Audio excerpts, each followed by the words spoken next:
목요일 날 점심때쯤에 비가 오는데 60대 중반의 어떤 분이 찾아오셨습니다. 가만히 보니까 옛날에 한번 본 것 같은 느낌이 들어요. 이게 촉이 있잖아요. 옛날에 한번 본 적 있지 않느냐 했더니 한 6, 7년 전에 한번 왔다고 얘기합니다. 그래서 이분이 뭔가 이렇게 요청하는 느낌이 들어서 사무실에 모시고 이제 얘기를 하는데 사연이 있습니다. 이분이 출소한 지 몇 개월이 됐다는 겁니다. 부산교도소에서 4년 동안 있다가 거기서 자격증도 많이 얻고 교회도 다니고 예수도 믿고, 자기 말로는 예수님을 인격적으로 영접하진 않았다고 얘기하고, 그러나 성경을 한 10번인가 읽었다고 그렇게 얘기하면서, 나와 보니까 딸이 둘이 있는데 어떻게 손 벌릴 입장도 아니고, 알고 있는 사람, 아마 출소자인 것 같아요. 그 사람 집에 온룸에 얹혀 산다는 겁니다. 그래서 먹는 문제, 잠자는 문제는 그 사람 덕택에 다 해결하는데, 막상 나와보니까 취직이 안 된다는 거예요. 목사님, 취직이 안 돼요. 아파트 경비도 자기를 안 받아준다고. 그게 너무 답답하다는 겁니다. 그래서 핵심은 뭐냐면, 너무 답답해서 금정산에 있는 그 기도원, 가나안 수양관 얘기하는 거거든요. 거기 가서 기도도 하고, 혹시 일거리 있으면 일을 하고, 밥도 먹으면서 하나님께 매달리고 싶다. 핵심은 차비를 달라. 그렇게 이제 얘기하는 거예요. 교회에 있다 보면 금전을 얻기 위해서 레파토리를 만드는 분들이 여러분이 생각하는 것 이상의 기가 막힌 내용들이 많습니다. 언젠가는 이 감리교단을 다 알고, 교수님도 알고 목사님도 아는 분이 와서 자기 부인이 어떤 목사하고 바람을 펴서 김해에 왔는데 죽이려고 왔다가 막상 보니까 못 죽이겠다고. 그래서 서울 갈 차비가 있으면 서울로 올라가란다고. 목사님이 차비를 안 주면요, 어떤 일이 생길지 모른다고. 줬을까요? 줬죠. 거금을 줬어요. 안 줄 수가 없는 분위기. 이거 한 절반 이상은 거짓말 같긴 한데요, 이분이 진짜인지 가짜인지 몰라요. 가슴 아픈 사연은, 우리 교회는 돈을 안 줘요. 그 대신 이제 차비가 필요하면 터미널 가서 신용카드로 차표를 끊어줍니다. 이유는 환전하거든요. 다시 바꿔서 쓰려고 하면 신용카드로 끊게 되면 자기한테 돈이 안 가잖아요. 그리고 배가 고프다고 하면 라면을 끓여줘요. 근데 차비를 안 줬는데 전주인가 어디선가 편지가 왔어요. 장문의 편지가. 목사님 그때 그 교회 갔었는데 목사님 저를 그렇게 매몰차게 했는데 정말 차비가 필요했습니다. 통계로 보면 한 20명 중에 1명은 진짜 같아요. 근데 교회나 목사님들이 좀 말이 표현이 그렇지만 그런 일들이 많기 때문에 경험이 더 많은 거예요. 그래서 돈은 안 드린다, 배고프면 라면 끓여드린다, 기도원 가겠다고 하니까 너무 좋잖아요. 근데 제가 목요일날 시간이 안 되니까 월요일날 시간을 내서 선생님하고 금정산 가나안 수양관에 가서 함께 기도하고, 점심을 제가 섬기겠다고, 함께 먹고, 일이 있으니까 내려오겠다고. 그냥 이 말 저 말 듣고 하다가 돈 달라고는 못하니까 이제 바뀌었어요.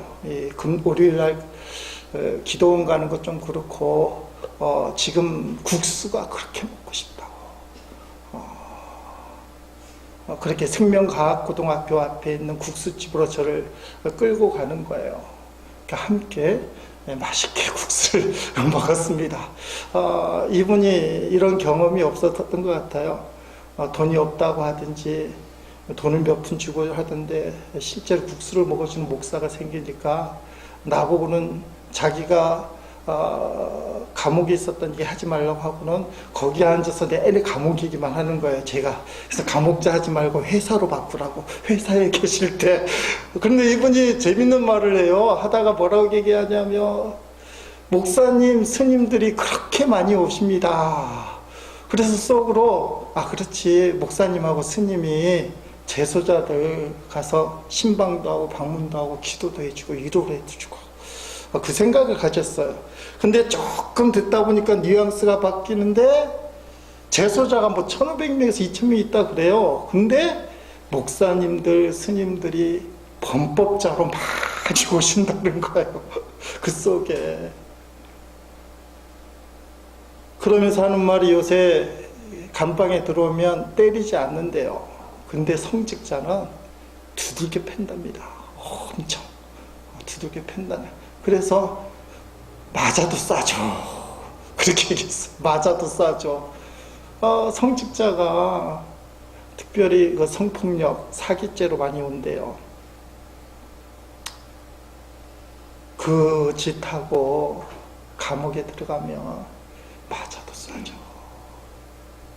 나름대로 뭐 목사니까 목사 얘기만 하면 하나님의 부름을 받고 거룩하게 살겠다고, 복음을 전하겠다고 목사가 되었는데 본의 아니게 하나님의 영광을 가리고, 더 심하게 말하면 오늘 말씀 제목에 누구와 함께 하는 겁니까?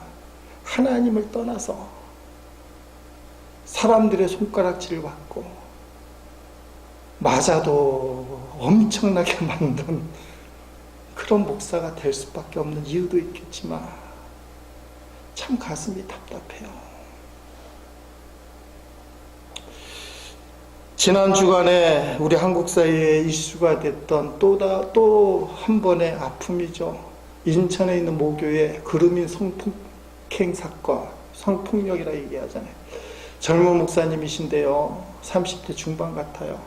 아버지가 담임 목사인 교회에서 사역을 하는데 피해자가 좀 많은 것 같아요. 뭐 숫자 말하긴 그러긴 하지만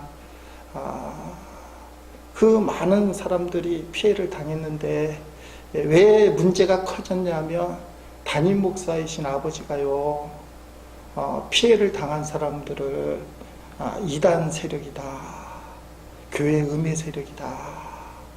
이 담임 목사님이 좀 영향력 있는 분인 것 같아요, 교계에. 그렇게 대응했다가 이게 논란이 된 거예요. 그런데 제가 오늘 본문 말씀 정하고 제목도 정했는데, 이런 이야기를 들으면서 목사들의 타락이 왜 그럴까, 그걸 고민하는데, 우리 시대에만 이런 일들이 일어나는 게 아니다. 더 놀라운 것은 목요일날 밤에 다니엘 기도하는데, 다니엘 기도에는 강사 목사님이 다 틀려요, 매일마다. 그 목사님이 그 시대, 성경의 시대를 이야기하는데 오늘날의 시대와 똑같아요. 자, 한번 들어보실래요? 타락한 작금의 교회 현실과 비슷한 것을 이렇게 풀어나갑니다. 사무엘상 4장 21절 22절에 이르기를 영광이 이스라엘에서 떠났다고 아이 이름을 이가봇이라 했으니 하나님의 계가 빼앗겼고 그의 시아버지와 남편이 죽었기 때문이며, 또 이르기를 하나님의 계를 빼앗겼으므로 영광이 이스라엘에서 떠났다 했더라면, 따라합시다. 이가보트라고도 하는데 좀 힘들면 아가봇이라고도 나오기도 하고, 이가봇이에요. 이게 어떤 상황이냐? 이스라엘 백성이 출애굽을 하고 가나안 땅에 정착을 하지 않습니까? 그때 사무엘에 보면 사무엘이 출현하기 전에 엘리 제사장이 있었어요. 블레셋이 전쟁을 하니까 여태까지 하지 않던 짓을 하는데 사실 쫄았던 것 같아요. 이스라엘 백성이 이번 전쟁 참 힘들겠다, 객관적으로 실력이 안 되니까 편법을 동원해야 되는데 하지 않던 짓을 했어요. 이게 뭐냐 하면 실로에 있는 하나님의 법궤를 전쟁터로 가져가자, 이런 발상을 한 적이 없고, 하나님의 임재를 상징하는 법궤를 전쟁터에 가져간다고, 이건 어떤 면에서는 무모한 거잖아요. 근데 너무 불안하니까요, 이 전쟁터에 법궤 가져가면 혹시 이기지 않을까, 우리가 이긴다, 뭐 그렇게 막 밀어붙였던 것 같아요. 그래서 백성들이 수금을 했어요. 어느 한 사람 반대하지 않고. 근데 블레셋하고 전쟁이 딱 붙었는데 처참하게 깨졌어요. 법궤 뺏기고요, 엘리의 두 아들도 제사장인데 홈리와 비누아스도 전쟁터에서 죽고. 그 당시 제사장 엘리는요, 성경에 보니까 비대하더라. 나이가 98세쯤 됐어요. 성전 문에 있는 의자에 앉았는데 소식을 들은 거예요. 우리가 졌다. 그리고 당신의 두 아들 홈리와 비누아스에서도 전쟁터에서 죽었다. 충격 안 먹을 아버지가 어디 있겠어요. 나라를 지켜야 될 엘리 제사장, 그 나라가 이제 망하게 됐다는 것뿐만이 아니라 두 아들이 죽었다. 근데 성경에 보니까 좀 이게 비참한 건지 엘리 제사장이 뒤로 자빠졌어요. 목이 부러져 죽었다. 살을 빼시기 바랍니다. 웬만하면 살을 빼야 되는데, 이유를 몸이 비대해서, 나이도 많긴 하지만. 근데 마침요, 둘째 아들 비느하스의 부인 며느리잖아요. 그때 출산을 했어요. 근데 이 며느리는 어떤 얘기를 듣습니까? 이스라엘이 망했다, 남편이 죽었다, 시아버지, 그 당시에 영적 권위를 가진 최고 어른인데 그 시아버지도 의자에서 넘어져 목이 부러져 죽었다. 그때 아기를 출산한 거예요. 비느하스의 이 부인이 그래서 이 말을 하는 거예요. 영광이 이스라엘에서 떠났다. 이젠 이가봇이다. 이스라엘의 영광이, 하나님이 머무르던 영광이 떠났다. 나라가 망했다. 이가봇이다. 아들 이름을 그렇게 쳤어요. 그게 말이에요. 이가봇이다. 그래서 그 목사님이요, 설교 시작 부분에 실로 이야기를 해요. 실로는 어떤 곳이냐? 이스라엘 백성이 출애굽을 하고 가나안 땅에 도착했을 때, 이유는 잘 모르지만 실로에 언약궤를 갖다 놓고 예배를 드렸던 첫 장소. 그러니까 이스라엘 백성이 가나안 땅에 딱 들어오고 나서 제일 거룩한 곳이 어딜까? 실로였어요. 거기에 하나님 앞에 예배 처소를 삼은 것이에요. 그래서 이 목사님이요, 20년 전에 설교를 시작하면서 성지순례를 여러 번 갔다고 얘기하시면서, 그랬더니 가이드가 실로에 한번 가보라고 그래요. 근데 실로는 평상시에 안 가요. 지금은 조금 개발이 됐다고. 20년 전에는 가볼 생각이 없는 곳이에요. 하도 가다 보니까 자기가 목사님 인솔을 한 사람들을 데리고 실로를 가는데 길이 없다는 거예요. 사람들도 모르고. 겨우 찾아서 갔더니 돌무더기만 턱 남아있는 거. 돌무더기만. 이곳이 실로다.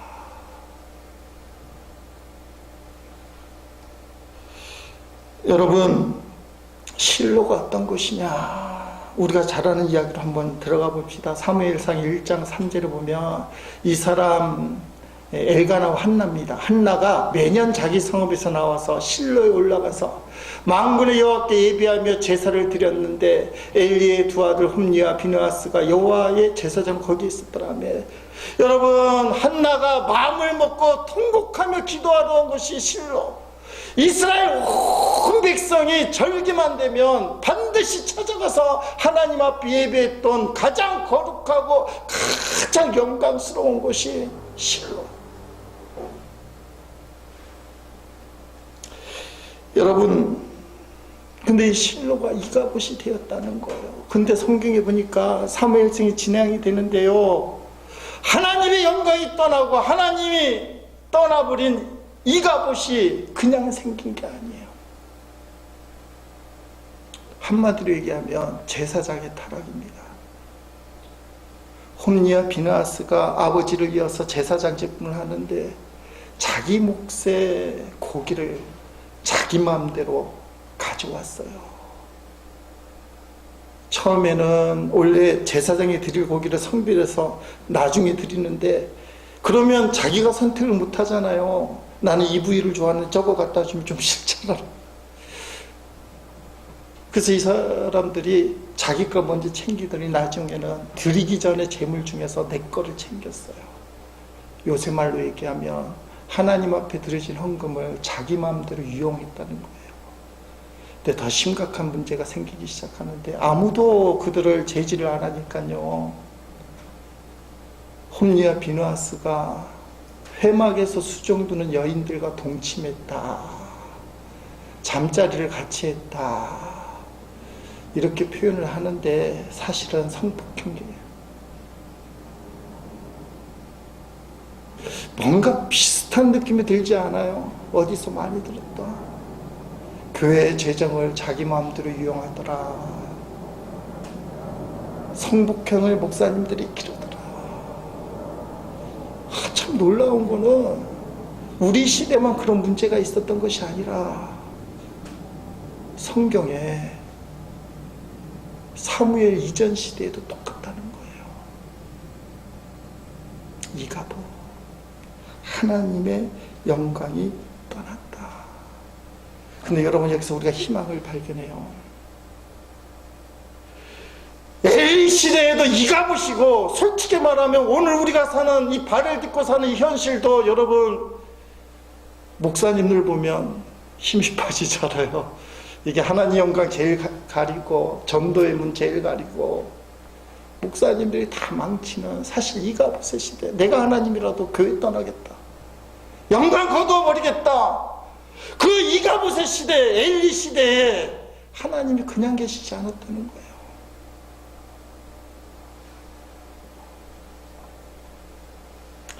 여러분, 그 이가봇의 시대를 사무엘상 2장 29절에 보니까 이렇게 표현해요. 너희는 어째 내가 내 처소에서 명령한 내 재물과 애물을 밟으며 네 아들들을 나보다 더 중히 여겨 내 백성 이스라엘이 드리는 가장 좋은 곳으로 너희들을 살찌게 하느냐. 교회의 헌금 재정을 자기 마음대로 이용해서 살찌게 하고 아들의 잘못된 것을 비호하느라고 오히려 그 사람들을 탓하고, 똑같아요. 여러분, 근데 그때요, 이가봇의 시대에 하나님이 준비하기 시작해요. 하나님의 사람을. 사무엘상 3장 1절에 아이 사무엘이 엘리 앞에서 여호와를 섬길 때에 여호와의 말씀이 희귀하여 이상이 흔히 보이지 않았더라. 네. 이가봇의 시대예요. 백성들이 대놓고 얘기 안 하지만 소문이 다 났어요. 아, 목사님이 저렇게 타락했대. 교회는 희망이 없다. 하나님은 교회를 떠났다. 끝이다. 아니, 목사들이 타락했는데 하나님이 목사에게 말을 죽였어요. 하나님의 말씀이 아니에요. 여러분, 홈리와 비느하스가 제사장인데 예배를 안 드렸겠어요? 매일같이 예배를 드렸어요. 말씀을 선포했어요. 근데 주님이 그건 가짜 말씀이다. 나는 말씀을 전한 적이 없다. 말씀이 희귀한 시대다. 강단에서 선포되는 말씀이요. 홈리와 비느하스가 선포를 하는데요, 뻔뜻한 강단에서 장엄한 예배당에서 하나님의 말씀을 선포하는데요, 주님이 말씀을 안 줬다는 거예요. 가짜 말씀이라는 거예요. 지금 그 얘기 하는 거잖아요. 타락한 제사장들. 여러분이 강단을 위해서 기도해야 됩니다. 제가 그 책임이니까 제가 정말 하나님 앞에 두렵고 떨리는 마음으로 말씀을 준비해야 되지만 여러분들의 기도도 필요해요. 우리 교회 강단에서 선포되는 말씀이 진짜 말씀이 되길 바랍니다. 하나님이 말씀을 할 곳이 없는데 누구에게 말을 할까 찾다가 찾은 게 어린 사무엘이에요. 사무엘.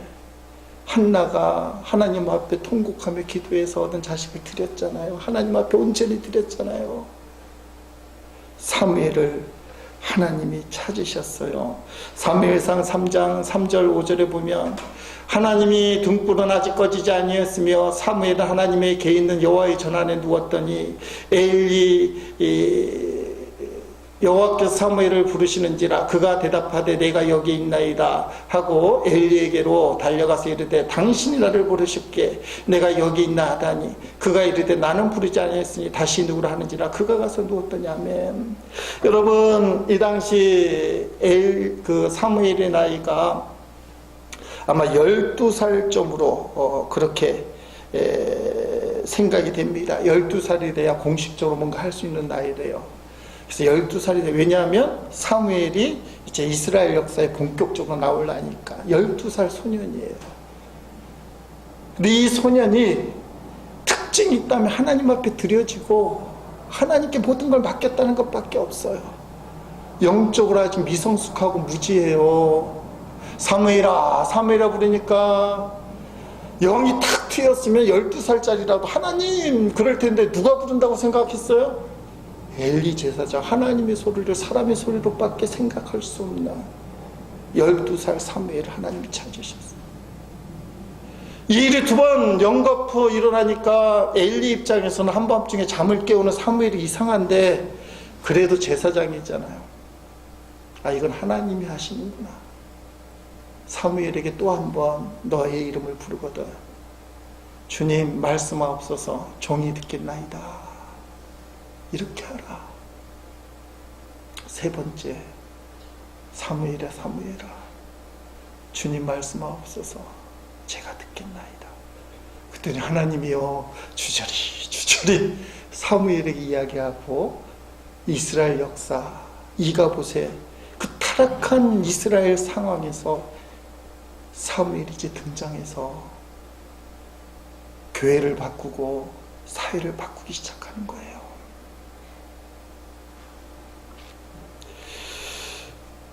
그 목요일날 설교 흐름은 사무엘과 같은 하나님의 친구가 되자.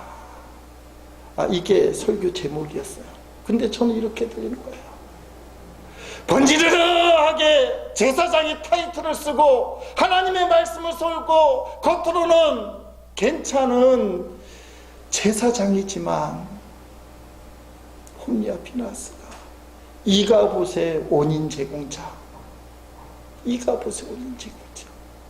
하나님의 영광이 떠나고 하나님이 눈을 돌릴 수밖에 없는 이가봇의 원인 제공자가 될 거냐? 아무것도 모른다 할지라도 하나님이 말씀하시면 사무엘이 될 거냐? 하나님이 말씀하시면 사무엘. 그래서 교회를 회복시키고요, 사회를 회복시키고 그런 사무엘이 되길 원합니다. 여러분, 지금 하나님이 누구를 찾아요? 겉으로는 다 괜찮게 보여요. 문제가 없어 보여요. 근데 우리가 다 느끼는 게 지금의 이가봇의 시대.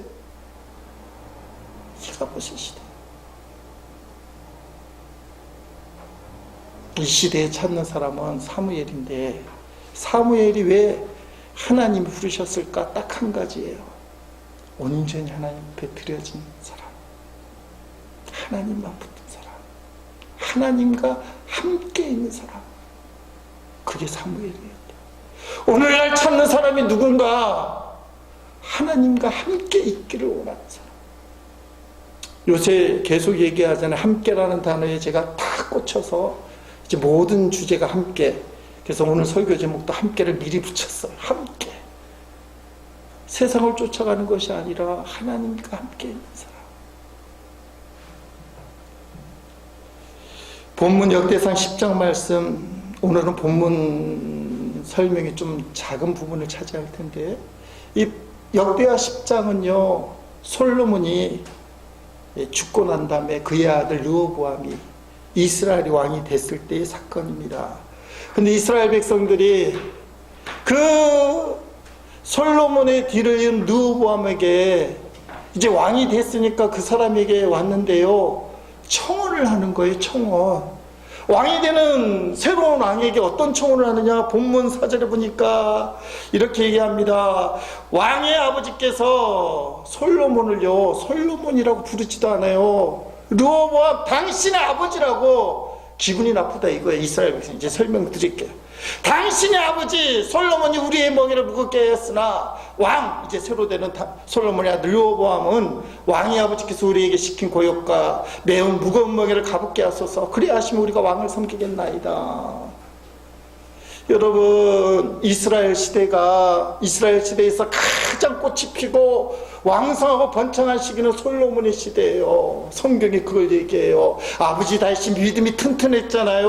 온갖 전쟁을 치르고 온갖 고생을 하고 밑바닥을 완전히 다져놓으니까요, 솔로몬이 그 위에 성전도 짓고 왕궁도 졌어요. 성전 건축 7년, 왕궁 걱정 13년. 지난주에 언뜻 봤지만 우리가 생명의 삶을 따라서 주일 말씀 나누는데 새벽마다 나누고 주일날 그 중에 하나를 나누는데 엄청난 인원을 노역을 시키잖아요. 강제 노역. 20년을 공사를 한 거예요. 근데 여러분 알다시피 솔로몬 지혜의 왕이고 리더십이 탁월했어요. 강제 노동을 시키면서도 이스라엘 백성이 솔로몬 앞에서는 끽소리도 못한 거예요. 근데 솔로몬이 딱 죽었어요. 솔로몬이 이 역대 상하는 다윗 왕조를 옹호하고 높이기 때문에 솔로몬의 약점을 쓰지 않았지만, 이 사람이 나라를 부강하게 만들기 위해서 믿음의 사람인데요, 1000번째 드리고 하나님 응답을 받은 사람이잖아요. 근데 눈이 점점 뜨이느니 무역을 하기 시작해요. 무역 중에 가장 대표적인 게 결혼 정책을 펴요. 예를 들면 일본, 미국에 있는 공주들하고 결혼 관계를 맺게 돼요. 그러면 서로 배신하기도 힘들고 나라 안정도 보장이 되는 거예요. 그래서 수많은 후처를 두는 겁니다. 2000명이나 됐다고 그러잖아요. 궁녀들이, 부인이 2000명을 데리고 어떻게 살았는지 모르지만 그 중에는 다른 나라의 공주들이 막 있어요. 근데 그 공주들이요, 일본의 공주, 미국의 공주가 이스라엘, 우리나라에 시집 올 때, 자, 우리는 하나님을 믿으니 하나님이 개종하시오, 그거 못하잖아요. 공주한테. 이 공주들이 자기들이 믿는 이방 종교 우상을 그대로 가져와요. 그래서 신학자들이 이 시대를 뭐라고 얘기하나 따라합시다. 혼합주의 시대. 솔로몬의 가장 영적인 타락이에요. 나라를 부강하게 만들고 튼튼하게 만들고 엄청난 부를 쌓고 은이 은해서 웬만하면 다 금그릇이고, 근데 그 뒷면에는 인간의 애씀이 있었는데 그런 정책을 피다 보니까 타락을 하기 시작한 거예요. 근데 그 결과가 나오는 거예요. 솔로몬이 딱 죽으니까요, 아들 르호보암을 찾아와서 즉위시게, 그 원에 보면 저거는 부탁조가 청원이 아니라 명령이에요. 명령. 한마디로 얘기하면 당신 아버지 때문에 우리가 죽을 뻔했다. 더 이상 죽을 노릇 못하겠다. 힘들어 죽겠다. 살려주세요. 만약에 당신이 우리 말 들으면 왕으로 인정하겠어, 그 말이에요. 그래야 하시면 우리가 왕을 섬기겠나이다. 이게 부탁하는 것처럼 얘기했지만 협박하는 거, 협박, 실제로 협박하고 이것 때문에 나라가 쪼개져요. 르호보암이 들어보니까 기분이 나쁘잖아요.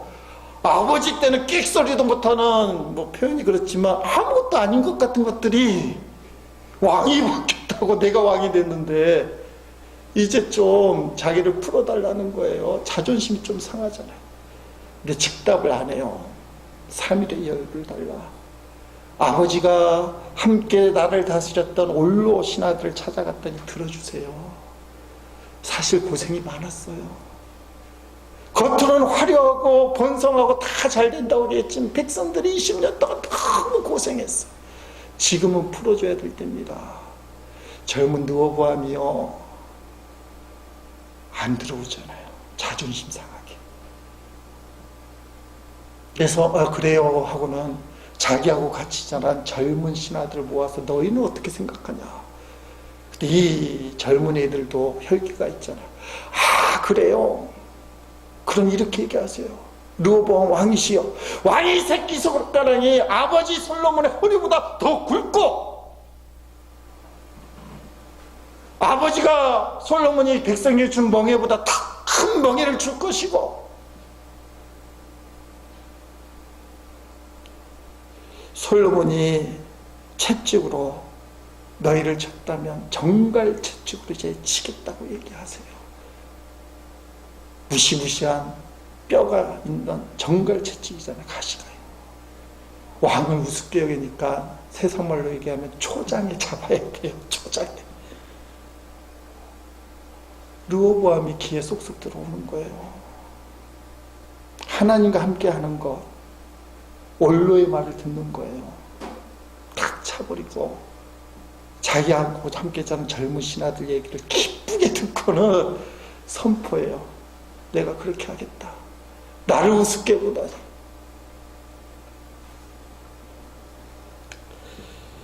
결론은 10개의 지파는 북이스라엘 여로보암이라는 사람이 있어요.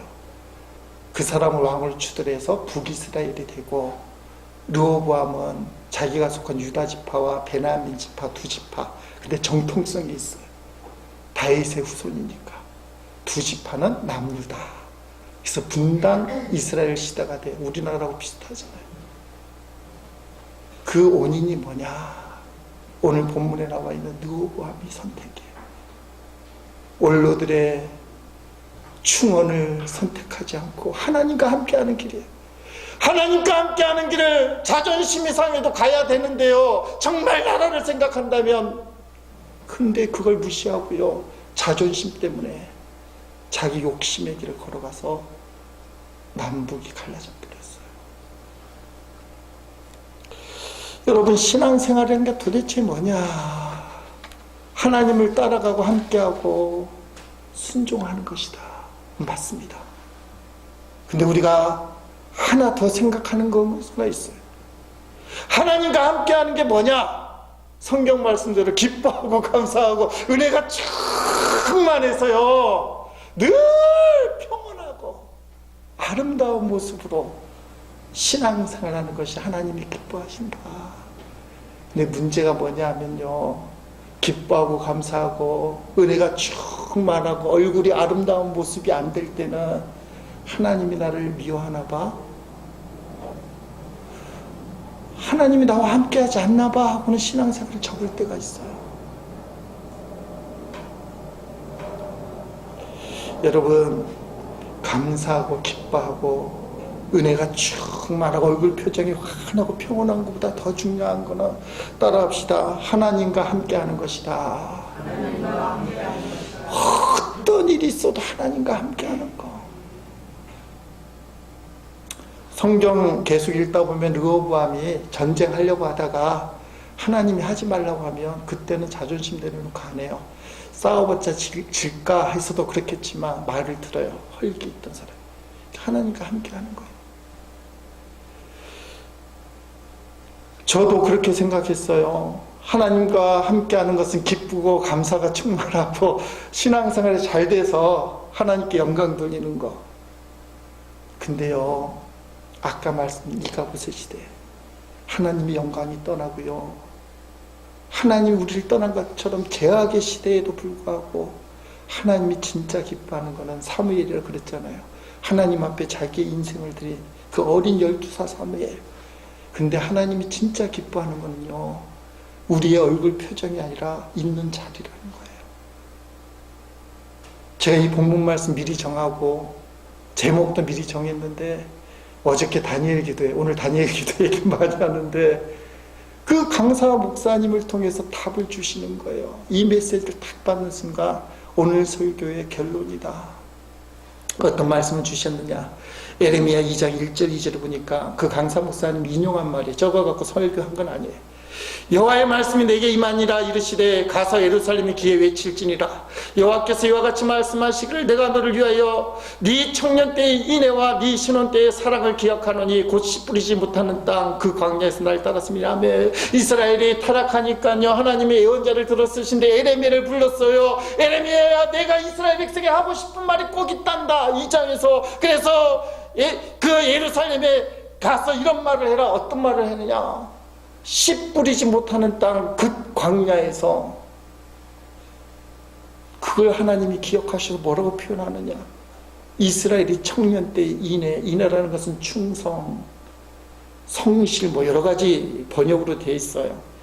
정확한 뜻을 모른다 이게. 이스라엘이 그때 하나님 앞에 태했던 태도, 그리고 하나님이 멋있는 표현을 써요. 광야 생활을 할 때 이스라엘 백성과 하나님과의 관계가 신혼 때의 사랑을 기억하고 있다. 이게 기가 막힌 말씀이에요. 이스라엘 백성이 광야 40년 생활을요, 하나님은 신혼 때의 사랑이다. 장가가신 분들, 시집가신 분들 제일 아름다울 때가 신혼 때였던 걸로 기억합니다. 가끔 그렇지 않은 분도 계시긴 하지만 신혼 때 얼마나 아름다워요. 근데 우리가 알다시피요, 이스라엘 백성이 광야 40년 할 때 우리가 볼 때 신혼이었나요? 신혼은 사랑이 충만하고 뭘 해도 좋고 감사하고 은혜가 충만했는데 이스라엘이 반역했어요. 죽기도 하고 늘 물 문제, 먹는 거 문제, 힘들다는 문제 때문에 불평과 원망을 했어요. 우리가 기억하는 광야 40년은 이스라엘 백성이 하나님 앞에 대항하고 불순종하고 싸우고 그래서 야단 맞고 벌 받고 훈련받는 시기였다고 기억하는데요, 에레미야에게 뭐라고 얘기하느냐, 내가 그때를 신혼 시절로 기억한다. 이게 말이 안 되잖아요. 뭐 여러 가지 오늘 시간이 없으니까 이유를 댈 수 있겠지만 딱 한 가지라는 거예요. 불평하고 원망하고 때로는 저주하고 벌받고 짜증내고 했지만 이스라엘이 딱 한 가지 분명히 한 게 있어요. 따라합시다. 늘 함께 했다. 누가 함께 했어요? 하나님. 구름기둥 불기둥. 구름기둥 불기둥이 딱 움직이면 따라 움직여야 돼. 기분 나빠서 얘기하는 거예요. 하나님 왜 벌써 움직여? 이 밤에 왜 움직여야 되는데? 투투사그러면서 그냥 움직이는 이스라엘 백성이. 가다가 딱 멈췄어요. 그랬더니 막 화를 내는 거예요. 하나님, 이 험한 땅 왜 머물러야 되는데? 진짜 짜증나네. 근데 짐을 풀었다는 거예요. 성경이 그렇게 돼 있어요. 짜증내고 원망하고 불평한 게 분명하지만 왜 이스라엘이 광야 40년 생활이 하나님 보시기에 가장 아름다운 신혼 생활이었느냐? 어떤 이유와 명분이 있어도, 불평과 원망이 있어도 하나님과 함께 하였던 시절이었다. 그건 부인할 수 없는 사실이에요. 너희가 그렇게 앙탈을 부리고 짜증내고 원망하고 불평했지만 나는 너희와 함께 있었던 게 제일 행복했다. 근데 예레미야 시대 때 너희가 나를 떠났다는 것, 신혼으로 돌아와다오. 신앙생활이 이제 눈에 그려지나요? 감사하고 평안하고 행복하고 은혜가 충만하고 저절로 하나님 앞 헌금이 되고 충성이 되고, 그게 중요한 것처럼 보이지만 그게 아니라, 얼굴 표정이 아니라 당신이 어느 곳에 서 있는가. 홈리와 비나스처럼 겉은 번지르르하고 제사장이고 예배드리지만 그가 서 있는 곳은 이가봇이에요.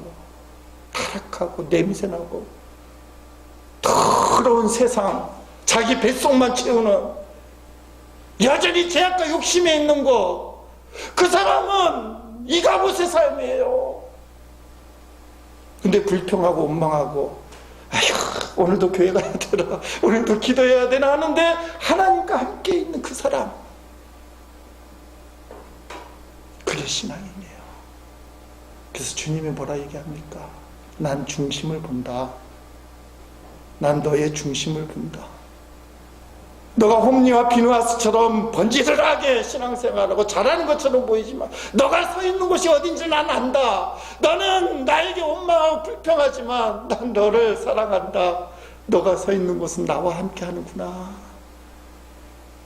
이게 신앙생활의 중요한 결정사항이에요. 눈에 보이는 것이 아니고 누구와 함께 서 있느냐. 저희 집사람하고 결혼을 할 때 말씀을 받았어요. 에베소서 2장 18절 말씀. 이는 그로 말미암아 우리들이 한 성령 안에서 아버지께로 나아갑니다. 딱 말씀 듣고 얽혔잖아요. 신혼 때 뜨거운 사랑을 나눌 때, 제가 20대 후반 30대 초반인데 충주에서 목회할 때 부부싸움을 했을까요? 예, 엄청 했던 것 같아요. 어느 날인가 처가댁이 여수로 와서 고속버스, 그때 티코 타고 다니는데 타고 막 가다가요, 왜 싸웠는지 모르지만 대판 싸웠어요. 죄송합니다. 그때는 좀 전도사 시절이라 대판 싸웠어요. 근데 광주 톨게이트쯤 갔을 때 화가 나니까요, 이 인간을 내려놓고 가야겠다. 난 처가댁에 가기 싫다. 싸운데 뭐 가고 싶겠어요. 그래서 광주 톨게이트를 확 틀면서 내려 그랬을 거예요. 알아서 처가댁 가. 근데 그때 우리 집사람이 이 여자는 내 여자다. 그런 느낌을 가졌어요. 만약에 그때 우리 집사람이요, 그래! 가라면 못 갈 줄 알아? 탁 내가 물 탁 차고 혼자 친정집 갔으면 더 큰 싸움이 났을 거예요. 어쩌면 안 볼 수도 있었을 거예요. 근데 우리 집사람이 화를 꼭 잡더니 난 죽어도 김씨 집안이야. 난 친정 안 가. 집으로 돌아갈래. 따뜻하게 얘기했겠어요. 막 이렇게 날카로울 텐데. 근데 제가 어떻게 했을까요? 다시 집으로 돌아갔을까요? 진짜 나쁜 놈이 되겠죠.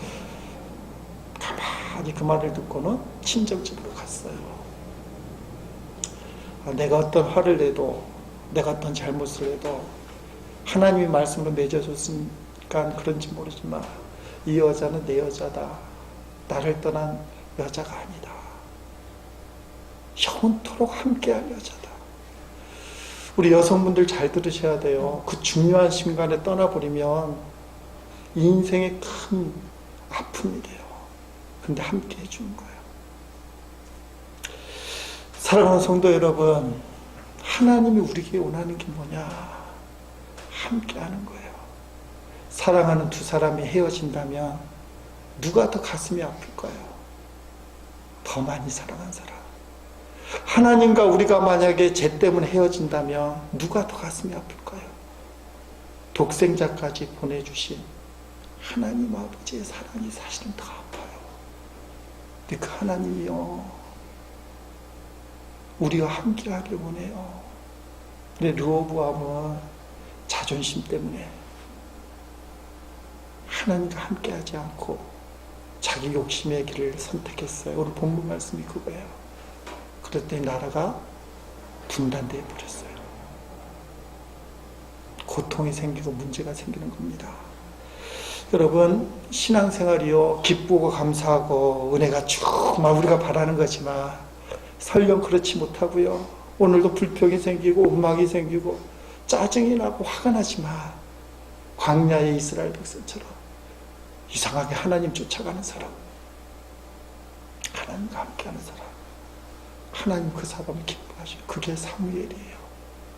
겉으로 번지르르한 홈리와 비누아스의 신앙이 아니고요, 사무엘처럼 하나님 앞에 전 제사를 드리고 하나님 알기를 원하고 하나님 사랑하는 사람, 그게 하나님이 기뻐하는 사람, 하나님이 복 주시는 사람, 하나님이 사용하는 사람. 하나님과 함께하는 우리 모두가 되기를 주의 이름으로 축복합니다.